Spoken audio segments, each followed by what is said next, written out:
The woods stretched endlessly around me, an impenetrable wall of trees and shadows. I cursed under my breath, pulling out my phone for what had to be the 100th time. Still no signal. What had started as a peaceful solo hiking trip, a chance to escape the grind of city life, had turned into a nightmare. I'd wandered off the trail hours ago, and now I was lost. The sun was sinking fast, taking the warmth with it. The long shadows of the trees looked more like skeletal fingers reaching out to grab me. My jacket did little to protect me from the biting cold, and the gnawing hunger in my stomach made every step feel heavier. And then I saw it. At first, I thought my eyes were playing tricks on me. Through the thick trees, I spotted a house. It looked ancient, with dark windows that glared back at me like empty eye sockets. The roof sagged in places, and the porch leaned dangerously to one side.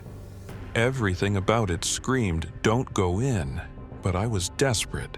I needed warmth, food, water, anything.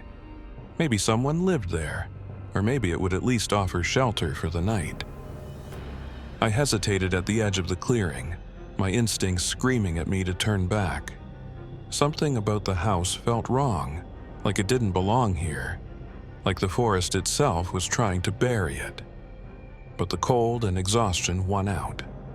I stepped forward, the dry grass crunching under my boots as I approached the crooked steps. The door was closed, but when I knocked, it creaked open on its own. "Hello?" I called, stepping inside. My voice echoed through the empty house, swallowed by the stillness. The air inside was heavy and stale, tinged with a faint metallic tang that made me wrinkle my nose.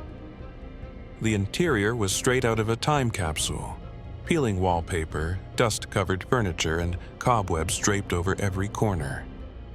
"Hello?" I tried again, louder this time. Nothing.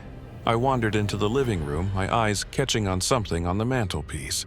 It was a photograph, dusty but intact, showing a man, a woman, and a little girl standing in front of this very house.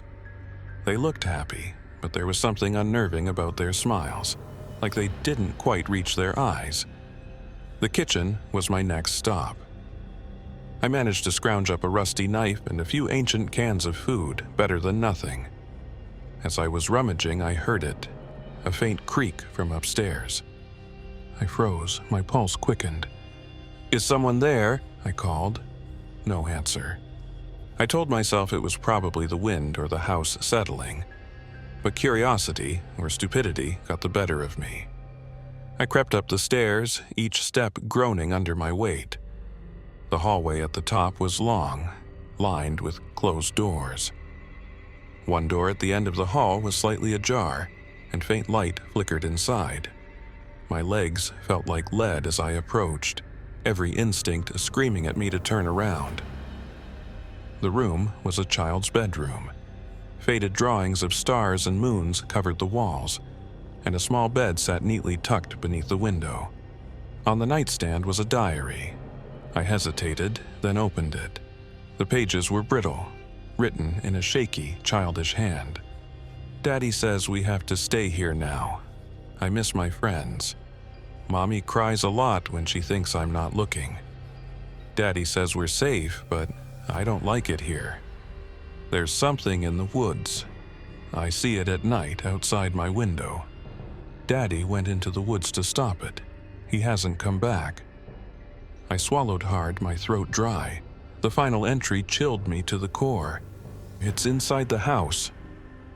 I barely had time to process it before the door behind me slammed shut. I jumped, spinning around, but there was no one there. My breath came in short gasps as the walls of the room seemed to close in on me. I bolted for the door, yanking it open and stumbling back into the hallway. I hadn't made it 2 steps when I heard it, a faint giggle, high-pitched and childlike, coming from downstairs. Every hair on my body stood on end. I crept back down the stairs, my legs trembling.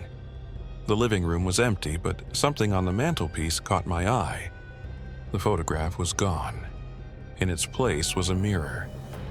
I stepped closer and my blood ran cold. My reflection stared back at me, but it wasn't right. It was smiling, a wide, toothy grin that I wasn't wearing. I stumbled back, muttering, "This isn't real, it's just my imagination." The grin in the mirror twisted into something grotesque, and then the glass cracked, the sound like a gunshot in the silence. That was it. I ran. I tore out of the house and into the woods, branches clawing at my face and clothes. My lungs burned, and my legs screamed for rest, but I didn't stop. I just needed to get as far away as possible. But the woods never changed. No matter how far I ran, the same gnarled trees loomed overhead, the same shadows stretched across the ground. And then I saw it again, the house. My heart sank. I stood there, panting and disbelieving, staring at the crooked porch and those hollow windows. It was the same house. "No," I whispered, backing away. "No, no, no." But my legs carried me forward, as if some invisible force was pulling me. The door was already open, and the interior was exactly as I'd left it. Even the diary lay open on the child's bed upstairs, its pages fluttering in an unseen breeze. Then I heard the giggle again, louder this time. The shadows in the room seemed to thicken, growing darker and denser until they took shape. The little girl from the photograph stood before me, her face pale, her eyes empty voids. "You shouldn't have come here," she said, her voice cold and layered with something ancient. I stumbled back. "What? What do you want from me?" She tilted her head, a slow, unnatural movement. "You don't remember, do you?" "What are you talking about?" I demanded, my voice shaking. Her smile stretched impossibly wide. "You built this house. You brought us here." The words hit me like a punch to the gut. Memories flooded back in jagged pieces. The family in the photograph, the child's laughter, the fights with my wife, the ritual in the woods. I staggered, clutching my head as the truth clawed its way back into my mind. I hadn't stumbled upon the house. I had returned to it. "I didn't mean for this to happen," I whispered. Her voice was ice. "But it did, and now you'll never leave." The shadows surged forward, engulfing me in darkness. My screams echoed through the house, mixing with the child's laughter. And then there was silence. The house stands empty again, waiting for the next fool to stumble upon it, unaware of the horrors lurking inside.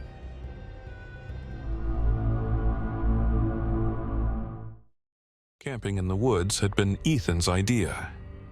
"A chance to disconnect," he said. "Just the three of us. No phones, no stress." It sounded good at first, so Sarah and I reluctantly agreed. We hiked deep into the forest, found a clearing, and set up camp. For most of the day, it was fun. Jokes, campfire stories, and the comforting crackle of flames as the sun dipped below the trees. Then we heard the scream. It pierced the night, distant yet chilling, echoing through the trees like a warning. We froze, staring at each other, our laughter snuffed out. "Did you hear that?" Sarah asked, her voice trembling. "Yeah," Ethan said, standing up. "It came from over there." He pointed toward the darkness, his flashlight beam cutting through the shadows. "We should stay here," I said. "It's probably just an animal." "That didn't sound like an animal," Ethan argued. "What if someone's hurt?" Against my better judgment, we grabbed our flashlights and followed him. The forest was alive with the sounds of night. Branches creaking, leaves rustling, but the scream had unnerved me. Every snap of a twig made me jump. After what felt like hours of walking, we saw it, a house. It was hidden in a dense part of the woods, its dark silhouette barely visible against the trees. The place looked ancient, with broken windows and a roof sagging under the weight of decay. "No way," I whispered. "We're not going in there." "We have to check," Ethan said. "What if someone screamed for help?" Sarah hesitated, clutching her flashlight. "Let's be quick. This place feels wrong." The door was slightly ajar, creaking as Ethan pushed it open. The air inside was thick and stale, with a faint, sour odor. Our flashlights illuminated peeling wallpaper, broken furniture, and a staircase that seemed ready to collapse. "Hello," Ethan called, his voice echoing. Silence. We crept deeper into the house, the floorboards groaning under our weight. Something about the place was oppressive, like the walls were closing in. Then Sarah found the first clue, scratches on the walls, long and jagged, as if someone had clawed at them in desperation. "Guys," she said, her voice shaking, "what if whoever screamed never got out?" Ethan dismissed her. "It's just an old house. Let's split up and look around." "Split up?" I said, incredulous. "Are you insane?" But Ethan was already heading upstairs, his flashlight bouncing with every step. Sarah and I exchanged nervous glances before following him. That's when things started to go wrong. In one of the upstairs rooms, Ethan found a journal. Its pages were yellowed and fragile, filled with frantic scrawls about the house being alive, about people losing their minds and turning on each other. "It's just some crazy person's diary," Ethan said, but his voice wavered. Sarah wasn't convinced. "We shouldn't be here. Let's leave. Now." As we argued, the house seemed to come alive. The wind howled outside, rattling the broken windows, and the floor beneath us groaned like it was breathing. Then the whispers started. I froze, straining to listen. They were faint at first, barely audible, but they grew louder, overlapping voices that came from everywhere and nowhere. "Do you hear that?" Sarah whispered, clutching my arm. Ethan turned toward us, his face pale. "It's nothing. Let's just keep moving." But things only got worse. Sarah accused Ethan of deliberately dragging us here. "You wanted this," she hissed. "You wanted us to find this house."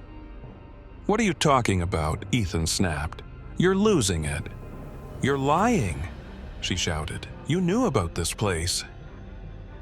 Their argument escalated, the tension crackling like static. I tried to intervene, but the whispers were in my head now, gnawing at my sanity. They were saying things about me, about my friends, about betrayal. Suddenly, Ethan shoved Sarah. She stumbled, her flashlight spinning across the floor. "What the hell is wrong with you?" I shouted, grabbing his arm. "She's trying to turn us against each other," he said, his eyes wild. "Can't you see it? The house is in her head." Sarah scrambled to her feet, her face a mask of fear and rage. "It's not me, it's him. He's the one hearing things." The air grew heavier, and the whispers turned into screams. My vision blurred, and the room seemed to twist around me. I couldn't tell what was real anymore. Then I saw it. The journal on the floor, its pages now blank except for one sentence scrawled in fresh ink. "Only one may leave." I didn't know who moved first. One moment we were shouting, and the next we were fighting. The house watched, its dark presence suffocating us as we tore into each other like animals. When the chaos finally ended, I was alone. The house was silent again, the whispers gone. I stumbled outside, bloodied and shaking, leaving the broken bodies of my friends behind. But when I turned back to look at the house, it wasn't there. Only the trees remained.